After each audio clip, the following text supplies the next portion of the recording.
Previously, we defined slope, and then we talked about whether or not the slope was positive or negative and some of the characteristics of that. Now, let's go ahead and find the slope of a line that passes through 2 points. Let's pick a line that passes through the points -1, 5, and 5, -7. Here I'm calling those points A and B so that I can more easily refer to them.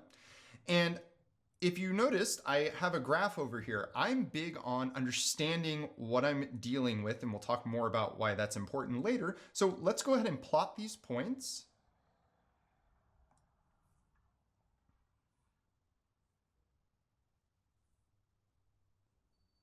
And let's go ahead and draw the line that passes through them. Before we move on, I should mention the fact that any 2 points will have a unique line going through them. Now, I'm only going to focus on the part of the line that's in between these 2 points, but it of course extends out forever in both directions. And what I'm going to do is, since a Cartesian plane or a graph like this is really good for counting horizontally and vertically, I'm going to actually draw a little kind of right triangle here. And what I'm doing is I'm drawing the horizontal and vertical components of this line. Okay, and what we're going to do now is find the slope. So if I want to find the slope of this line, I need to know the change in y, okay, which is just the vertical leg, and the change in x, which is the horizontal leg. For the change in y, it goes from being up here at 5 down to -7. Now I could count that, but the easiest way to do that, to find the distance between any 2 numbers, is just to find the difference. So I know the change in y here is just going to be -7 minus 5, which is of course -12. So I've located my change in y, or my vertical change, and then I just need to find the change in x. Well, I have my 2 x values here. I travel from -1 over to 5. And so if I want to find that distance, I'm just going to do the same thing, 5 minus -1. But I would also point out, if you're not entirely clear on that whole kind of subtraction distance relationship, hopefully you'll get there soon, but you could also just count. From here, we have 1, 2, 3, 4, 5, and 6. There we go. So I have now identified my slope. I know my slope is just my change in y over my change in x, which of course in this example, I already found that my change in y was -12 and my change in x was 6, giving me a slope of -2, and I pretty much always put it over 1.